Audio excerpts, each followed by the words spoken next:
Each and every one of my video casts is sort of a labor of love.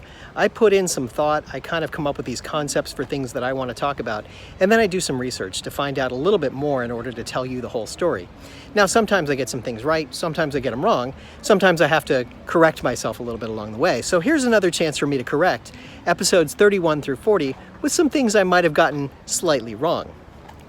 Now, that all said, I hope you've been enjoying this video series, and I'd like to hear from you. Are there any things you'd like me to talk about? Any other historical notes that would be of interest to you? I've got a whole lot more planned. Don't worry, I've got more recorded than I ever know what to do with.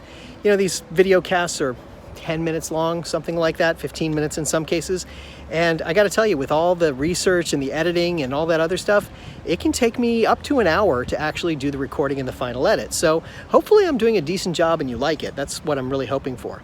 For me, it was sort of that moment where I thought about all these historical things that are happening, had happened at the Walt Disney World Resort, and wanted to talk about them and share some thoughts about them because I don't want them to be lost to history. There are some historians out there who are doing a more thorough job than me, but I wanted to talk about it from my perspective and give you some thoughts about it. So I hope you enjoy. First things first, I got a little feedback that my intro was a little bit on the long side, and I agree. So I shortened it up. I had already edited up about 30 episodes or so it took a while to make the change to it, but it has been changed. So moving on to episode 31, the Fort Wilderness Railroad. This is kind of an intriguing one to me because it became my most popular video of all of the series, which I find kind of interesting. The railroad itself was not all that loved. In fact, it was often fairly empty when it would run during the day, but people liked the backstory on it. It's kind of an intriguing notion that Disney had created another railroad that's kind of forgotten about. Now, there's one other thing I wanted to point out. In my video, I think I mentioned that it's a 4/5 scale railroad, but that's actually not true. It's a full-scale engine that runs on the track. It's just that the narrow gauge track, which is 30 inches across between the rails, instead of a standard 36 inches, makes the whole train look smaller, but it is a full-size train. Just wanted to point that out. So unfortunately, the Walt Disney World Fort Wilderness Railroad fell into disrepair and disuse simply because the roadbed was never laid properly by the company that set it up in the first place and had to be removed because it was going to be too expensive to keep up. Now, there is one final story to this, and that's that the 4 engines that were running on the tracks were sold off. 2 of them were bought by a Disney executive, but one was actually bought up by this family you see in the picture here, and they put a blog together showing the entirety of their restoration process. I have no idea what happened to it after the early 2000s, but it is kind of a cool story. Episode 32, Discovery Island. Now, there have been a lot of people who have gone over and urban explored on the property there. And it's breaking the law, it's actually violating Disney's trust, and it endangers yourself. So it's not something I would ever recommend or talk about. But I'm going to make an exception because there was a story about this one guy who set up camp there during the pandemic, and he decided to take on 15 sheriff's deputies, a helicopter, and a boat. So here's the story from different perspectives. Trespassing on private property, the sheriff's office.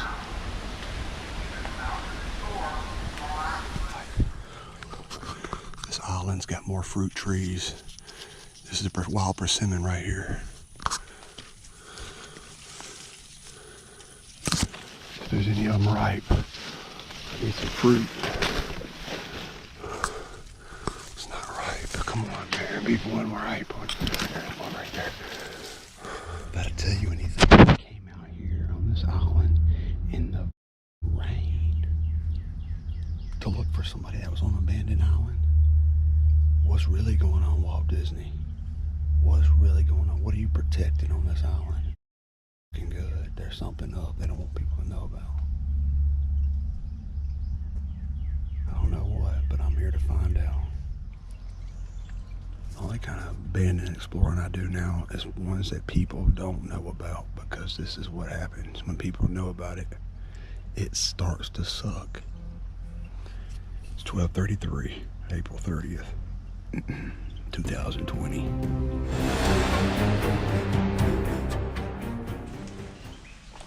Oh great, I'm on game camera. Not good. I need my frog suit and my scuba gear right now so I can swim the this island underwater. These motherfuckers are crazy. Disney World's got all that money.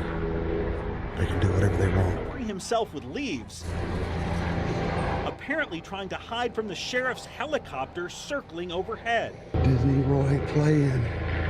Disney World ain't playing. This is the old main entrance. This is the entrance for Discovery Island. Gotcha. So you come from Fort Wilderness, or and you bring you around here, you dump off here, and then it would take you back to that conservation learning area that where all the cages were. Yeah. Now these are the only two places I've ever been. I haven't really, the last time we were here, we only came here and there, and we were just kind of clearing the property for them. Investigations, we're working our way through the woods down to the boat dock. Could be a right up there. All right. Copy.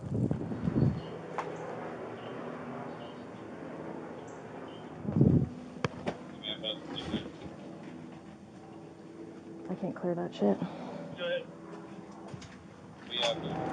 Oh. What's up? Watch this, careful. Kimberly's over here, freaking big giant over here.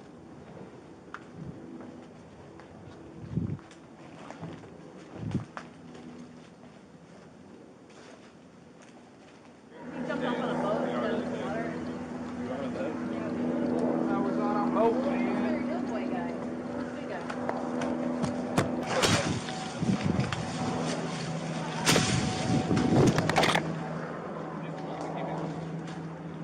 The best game of hide and seek ever. Dude. So, This is sketchy. Ooh, a Slurpee machine.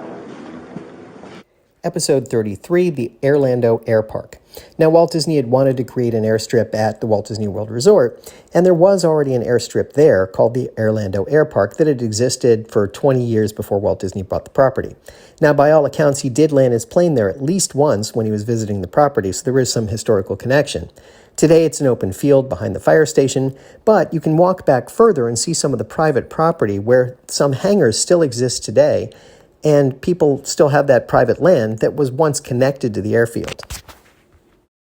Episode 34, the Governor's Conference. This was kind of an intriguing thing that happened that had a little political connection to it, since Henry Kissinger came and talked about economic development and opportunity in the international sense. Ruben Askew had visited the Walt Disney World Resort many times during the development of Epcot. And then finally, all of the current and former governors who were involved with anything to do with the development of Epcot came for the groundbreaking ceremony.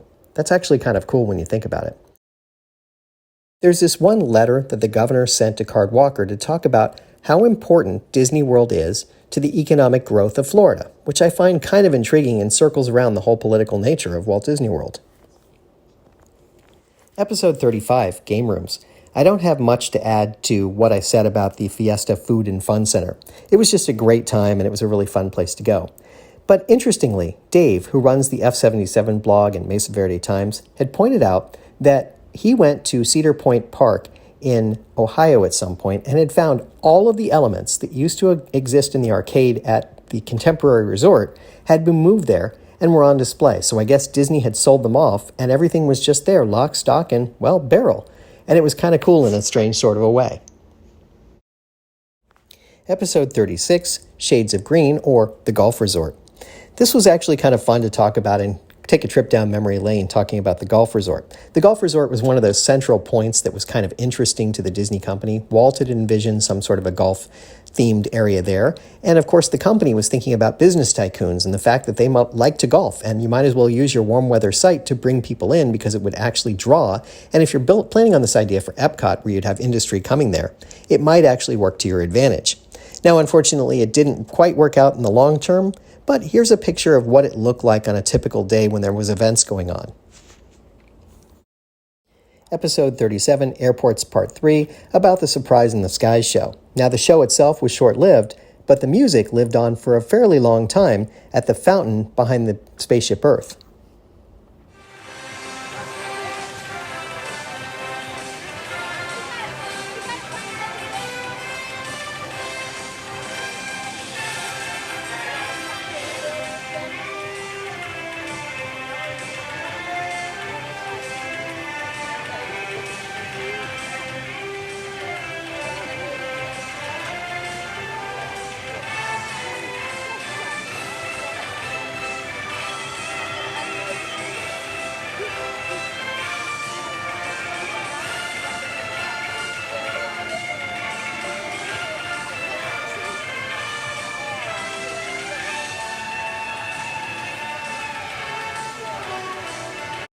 Episode 38, The Electrical Water Pageant. This is one of those fun historical things that's existed on the Seven Seas Lagoon since park opening. And it's actually kind of cool the way they use sort of the marketing materials to talk about this as something really special. It's an extra add-on thing that they do for guests. It's just kind of fun. Now, I didn't talk about the music. You can see the listing of the tracks there on the right. But I also didn't mention the fact that this was actually produced by Jack Wagner, which is kind of a funny thing. He's the voice of the monorail, so it was kind of interesting that it fits together in that sense. But it's kind of neat when you read the story of it and think about the fact that they put it together as kind of this cool extra thing that they have just running through the Seven Seas Lagoon. And it's just a very simple electrical spectacular that led to the Main Street Electrical Parade. Episode 39, Dragons. There was one picture I found later that I didn't include in my video cast, and that was this rendering that was actually really detailed and very cool. You could see sort of the fairy tale land on the right and the dragon's lair on the left, the bad area. Now, one other thing that I didn't mention was the fact that the unicorn that was on the boat ride was actually purchased by a couple of gentlemen and put in their backyard garden. That's kind of funny. Episode 40, Dragons, Part 2. I didn't talk about a couple of the funnier things about the dragons. The steampunk dragon caught on fire once at the Magic Kingdom, and that was kind of amusing since no one was injured. The head of Maleficent was taken backstage on a truck on a flatbed that was kind of interesting that way. And then there was the flying dragon that I said I didn't know how they did that, and it turns out I actually did know how they did that. It was lighting and special effects that made it work. In one of the Disney Imagineering things that they have on Disney Plus, they have a picture in the background of the dragon just like this. And you can see it has the three wheels, and it turns out it's exactly the same dragon that was used in the Surprise in the Sky celebration. This dragon right here where you can see the same wheels, and it has the giant parachute. So it's actually an ultralight, and that's exactly how they did the dragon that was flying overhead at the Magic Kingdom.